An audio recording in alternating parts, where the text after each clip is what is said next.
Meillä oli Vierumäellä 3 päivän turnaus ja me voitettiin siitä kultaa. Ekat 2 peliä oli Pelikansseja vastaan.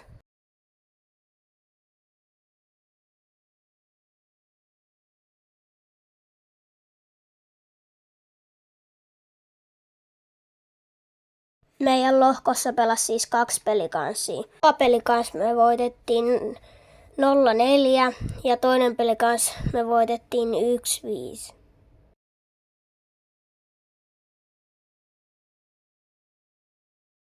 Meillä oli siinä turnauksessa myös silleen maajoukkuepelit, että eri joukkoista sekoitettiin pelaajia ja ne pelasi yhtenä maajoukkueella. Ja noi oli U16 maajoukkueen paidat, joten se paita oli mulle tosi iso.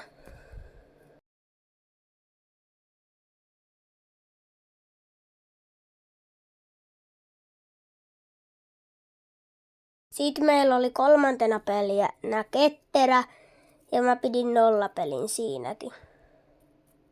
Ja se peli päättyi 0-0.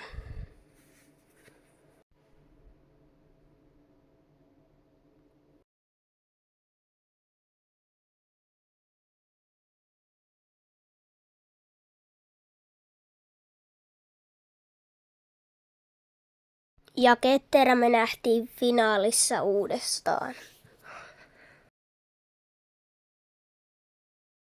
Ja mä torjuin tuon yhden vedon mailan kärjellä. Just ja just. Sitten oli KJT Haukkoja vastaan peli. Se päättyi 3-1. Jos maajoukkuepelejä ei lasketa, niin meillä oli tässä turnauksessa 6 peliä. Me voitettiin 5 ja 1 tasuri. Mulla oli 65 torjuntaa, 4 päästettyä maalia ja torjuntaprosentti oli 94,20.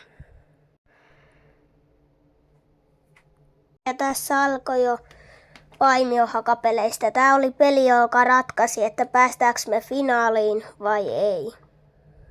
Jos me oltais hävitty tää peli, me oltais oltu pronssipelissä.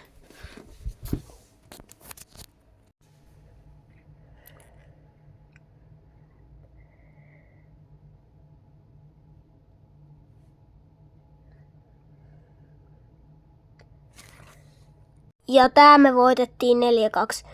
Sitten on Ketterää vastaan tää finaali, joka me voitettiin 2-0. Ja mä sain Hakaa vastaan syöttöpisteen 1 maaliin. Tässä on finaalijuhlista vähän.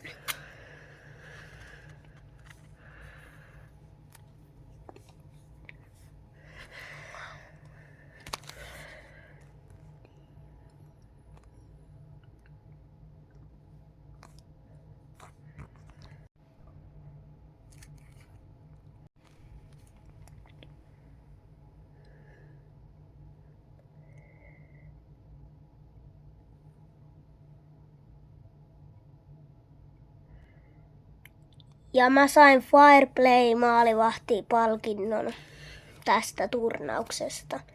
Se oli tollanen aika iso pokaali.